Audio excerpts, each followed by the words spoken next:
The great pre wedding show movie అయితే నాకు చాలా నచ్చింది. ఈ మూవీ స్టోరీ గురించి మాట్లాడుకుంటే, ఒక పలుకుబడి ఉన్నోడికి పెళ్లి అవుతూ ఉంటుంది. వాడు ఫోటోగ్రాఫర్స్ దగ్గరికి వచ్చేసి నాకు ఒక ప్రీ వెడ్డింగ్ షూట్ తీయమంటాడు. సో అప్పుడు ఈ ఫోటోగ్రాఫర్ వాడిని ఎలా మేనేజ్ చేశాడు, తర్వాత ఏమైంది అనేది మూవీ స్టోరీ. అండర్ 2 hours లో ఒక సింపుల్ స్టోరీతో మంచి మంచి జోక్స్ తోని ఎక్కడ కూడా ఓవర్ యాక్టింగ్ చేయకుండా చాలా బాగా చూపించారు. ముఖ్యంగా ఈ సినిమాలో నాకు నచ్చింది మాత్రం జోక్స్ చాలా బాగున్నాయి. ఇంకా క్యారెక్టర్స్ గురించి మాట్లాడుకుంటే, పలుకుబడి ఉన్న క్యారెక్టర్ ఆనంద్ పెళ్లి కొడుకు సూపర్ గా యాక్టింగ్ చేశాడు.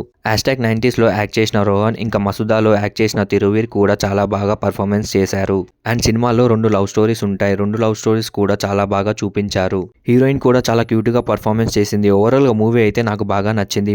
Next movie the girl friend movie అయితే నాకు చాలా బాగా నచ్చింది. ఈ మూవీ స్టోరీ గురించి మాట్లాడుకుంటే, హీరోయిన్ ని లవ్ చేస్తాడు, కానీ హీరోయిన్ కి అట్ సమ్ పాయింట్ ఆ రిలేషన్షిప్ నుంచి బయటికి వచ్చేయాలి అనిపిస్తుంది. ఎలా బయటికి వచ్చింది, వచ్చాక ఏమైంది అనేది మూవీ స్టోరీ. రష్మిక గారు అయితే సూపర్ గా యాక్ట్ చేశారు. అలా కామ్ గా ఉండి క్లైమాక్స్ లో బ్లాస్ట్ అవుతాడు. థియేటర్ లో క్లాప్స్ పడ్డాయి. దిశి శెట్టి తన స్క్రీన్ ప్రెజెన్స్ తో యాక్టింగ్ తో ఇంప్రెస్ చేశాడు. ఒక టాక్సిక్ బాయ్ ఫ్రెండ్ క్యారెక్టర్ ని తన పర్ఫార్మెన్స్ తో న్యాయం చేశాడు. ఒక ఎక్స్ట్రీమ్లీ టాక్సిక్ రిలేషన్షిప్ తో నలిగిపోతున్న ఒక అమ్మాయి లైఫ్ ని చూపిస్తూ అలాంటి అమ్మాయిలకి ధైర్యం ఇవ్వాలి అని డైరెక్టర్ ఆలోచన బాగుంది. కానీ ప్రాబ్లం ఏంటి అంటే, ఆ టాక్సిక్ బాయ్ ఫ్రెండ్ క్యారెక్టరైజేషన్ కొన్ని చోట్ల ఓవర్ ద బోర్డ్ వెళ్ళిపోయి ఇరిటేట్ చేస్తుంది. ఓవరాల్ గా మూవీ అయితే నాకు బాగా నచ్చింది.